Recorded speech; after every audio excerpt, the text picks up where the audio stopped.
Astaga, masih jadi petani aja, Mas. Lihat nih suami, baru aku pengusaha sukses gak kayak kamu. Bayangkan, seorang pria sederhana yang setiap hari turun ke sawah dengan baju lusuh dan tubuh penuh lumpur.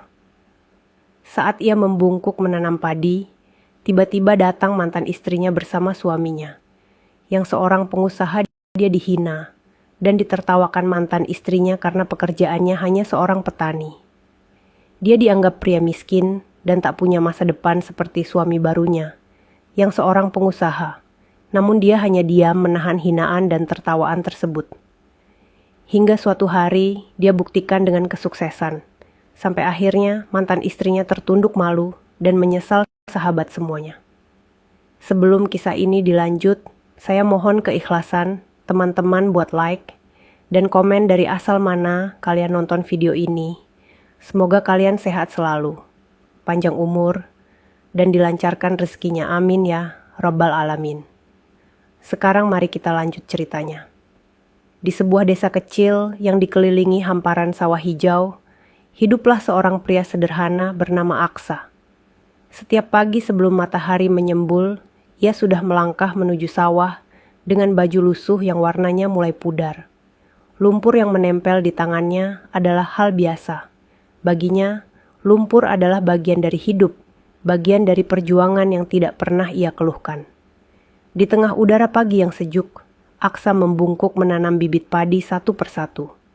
Setiap gerakan terasa seperti doa yang ia titipkan pada tanah yang selama ini menafkahinya. Hari-harinya selalu sama, tenang dan tanpa banyak kata, sampai suatu siang yang tak pernah ia bayangkan terjadi. Sebuah mobil mewah berhenti di tepi pematang. Dari dalamnya turun seseorang yang pernah mengisi hidupnya, Rena, mantan istrinya. Di sampingnya berdiri laki-laki berpenampilan rapi, suami barunya, seorang pengusaha sukses. Mereka memandangi Aksa yang sedang berlutut di lumpur, dan tawa meremehkan pun muncul. Tanpa banyak kata, Aksa menjadi sasaran hinaan tentang hidupnya yang dianggap tidak maju, tentang pekerjaannya yang dianggap rendah, tentang masa depan yang menurut mereka tidak layak.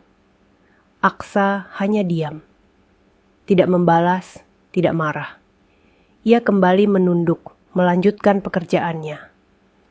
Hinaan itu memang menusuk, tetapi tidak menggoyahkan hatinya.